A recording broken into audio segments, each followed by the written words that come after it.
Welcome to Conversations Live. For more than a decade, we've brought you the best in books, entertainment, celebrity interviews, and current events. When the movers and shakers of the world have something to say to you, they say it to us first. Now celebrating 17 years of broadcasting success, here's your host, Cyrus Webb. And welcome back, everyone, to Conversations Live. I'm your host, Cyrus Webb. Glad you all could join us once again, both for our radio audience here in Mississippi at WYAD 94.1 FM and WYADonline.com. We're glad that you all could be with us. Also, those joining us are our online affiliates, including our friends at iHeartRadio and Amazon Music Podcast. Glad you all could be with us as well. Well, we are always trying to be able to encourage and inspire you to do your part to make a difference no matter where you might be, and to make sure that people feel seen and heard. Our next guest is the president of the Nissan Foundation. The Nissan Foundation, they've been really working now for almost 30 years to make sure that they are helping to support organizations that promote respect and understanding among both cultural and ethnic groups. We're excited to welcome Andrew Tavi to our program today to talk to him not only about the work the Nissan Foundation has been able to do, but also some of the recipients of this year's foundation, and, of course, how you guys can be able to make a difference no matter where you might be. Andrew, really appreciate the time today. It's my pleasure, Cyrus. Thank you so much for having me. Well, Andrew, when I was prepping for this segment and finding out more information about the Nissan Foundation, I think the thing that impressed me so much was how active they are, and I think it's something that a lot of our audience might be surprised to know. So, when it comes to working in the community, a lot of times we don't think about, the role that organizations like the Nissan Foundation make, but what has it been like for you to be able to show the importance of understanding different cultures and making sure that they're being seen and recognized? Well, thank you. That is the key. Our mission, our core mission is to support educational programs, as you mentioned, to promote greater appreciation and understanding of our diverse cultural heritage across all different segments of the community. And so it's really important, and what we found as the programs have expanded is that respect and understanding really are the building blocks for harmonious communities. We believe that education promotes conversations, and conversations enable understanding. And it's that understanding that builds community. So that community then holds people together despite our differences. And so if we don't have that respect, if we don't have that understanding, then we're not going to effectively overcome the discrimination, injustice, and other problems that we have seen far too many times, including recent history. Yeah, such a great point. And I think the other thing about what you all are doing with the foundation, Andrew, is, of course, doing your part as an organization, like I said, now for almost 30 years, but also empowering people in the community. So how can our audience then start to make a change no matter wherever they might be? Well, certainly, and I hate to oversimplify it, but honestly, it starts with the basics. Start small and don't feel the pressure to change the world overnight. So how do you do that? The first thing is elementary, and that is listen.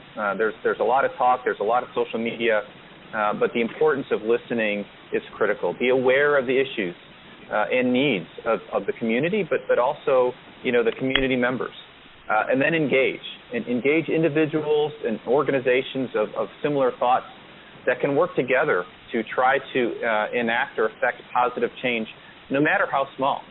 And then the last thing really is empowerment of action. Empower yourselves, volunteer your energy, your time to establish dialogue and maybe create programs that really can benefit all of us. And by doing those things, if we can get enough of a critical mass of individuals and organizations doing these things, no matter how small, we're really going to build the momentum that we need, again, to effectuate a very significant change. And as I mentioned, the Nissan Foundation has definitely been able to do that. And you all have been able to recognize some great organizations, Andrew, that are doing some amazing things. I noticed on the website that in this 2021 grant cycle, you guys reviewed 145 letters of intent and 36 proposals. What were some of the standouts that you saw from this year's grant recipients, Andrew?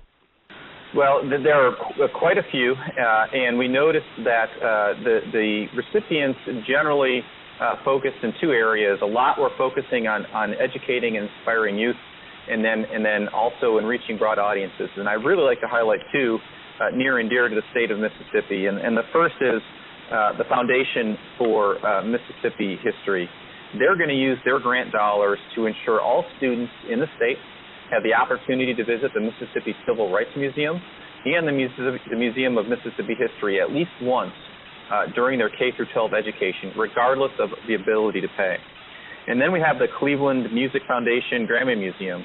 And this program is going to use music to educate students about the history and scope of the civil rights movement. And they're going to focus on activities that took place within the state of Mississippi. They're going to raise issues of diversity, inclusion, and social equity that, frankly, have been present and still are present in society today. So we really are appreciative of our Mississippi grantees and all of our 28 grantees across the country. Yeah.